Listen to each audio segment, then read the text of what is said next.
Assalamualaikum warahmatullahi wabarakatuh.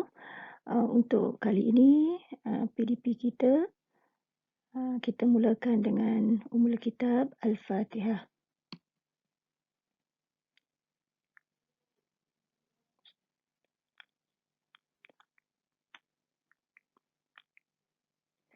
Okey, untuk PDP kita untuk kali ini, sama-sama kita mempelajari satu tajuk yang agak menarik.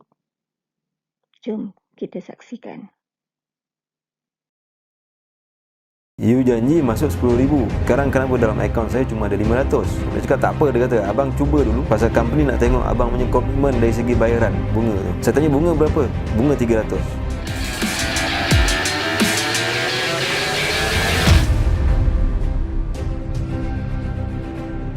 Pinjam 10,000 dapat 500 gara-gara terpedaya dengan janji palsu sindiket haram. Saksikan pengakuan mangsa. Saya SMS dia tanya tentang yang 10,000 yang dijanjikan selepas saya buat pembayaran 300 setiap 10 hari. Dia cakap office belum boleh lagi keluarkan duit 10,000 tu. Saya cakap mana boleh macam ni? Saya cakap you sudah tipu saya. Tak apa, dia cakap, dia pujuk saya lagi. Dia kata apa, abang bayar lagi 3 kali saja. Dia cakap lepas ni garanti boleh dapat itu 10,000. Pernah sekali saya sengaja tak bayar. Lepas tu dia SMS, kenapa tak bayar? Dia cakap tak apa, you tak bayar tak apa. Dia cakap kita naikkan denda 300 jadi 600. Bertopengkan syarikat kewangan berlesen, sindiket ceti haram ini bukan sahaja menyebarkan nombor peribadi mangsa kepada ahlong yang lain.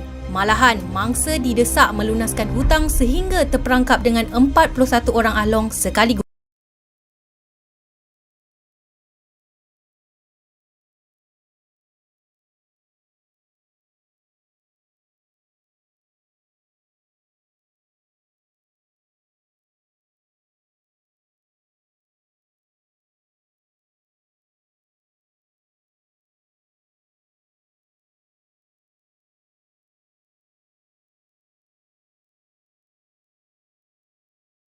Okey, pelajaran kita hari ini sebenarnya ialah berkaitan dengan konsep pinjaman dalam Islam, bidang fiqh.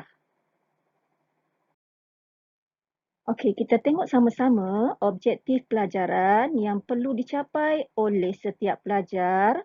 Okey, yang pertama, pelajar perlu menguasai maksud, hukum dan dalil pinjaman.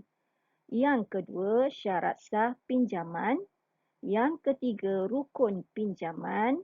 Yang keempat, tanggungjawab peminjam. Yang kelima, hikmah pensyariatan pinjaman. Dan melaksanakan pinjaman dengan sempurna secara beradab dan istiqamah.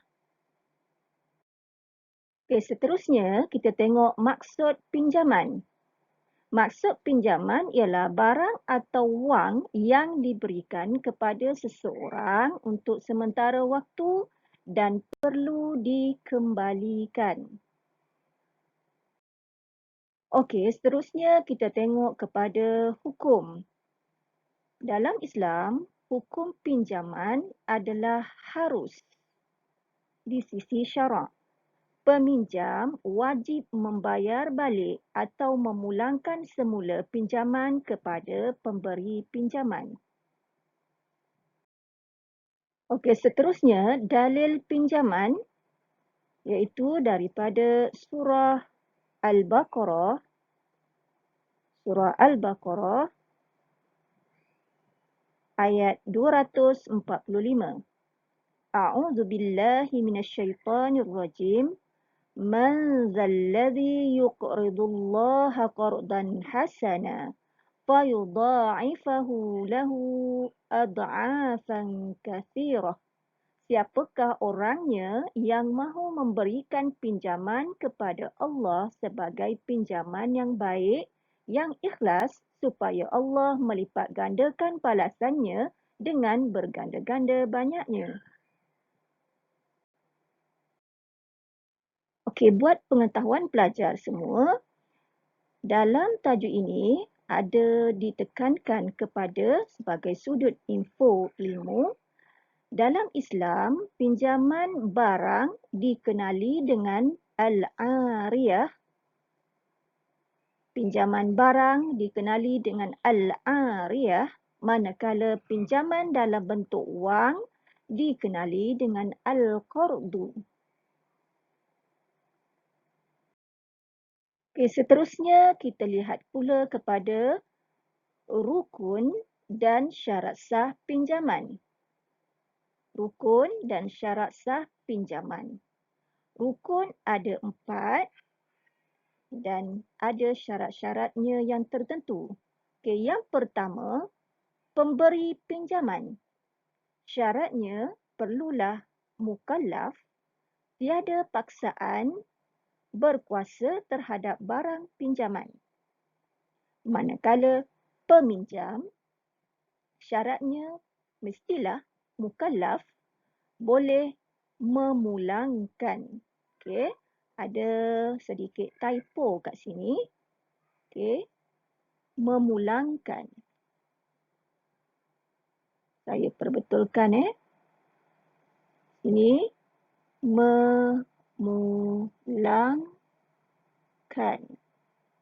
Okey, bukan memulakan Minta maaf.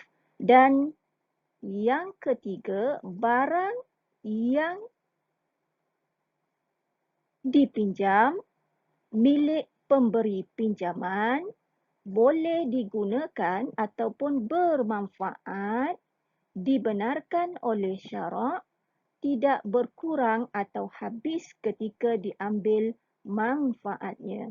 Dan manakala rukun yang keempat, lafaz pinjaman, iaitu lafaz ijab dan qabul daripada peminjam dan pemberi pinjaman. Okey, buat pengetahuan pelajar, dalam sudut info ilmu, mukallaf ialah orang yang telah akil baligh dan diwajibkan mematuhi hukum-hukum Islam.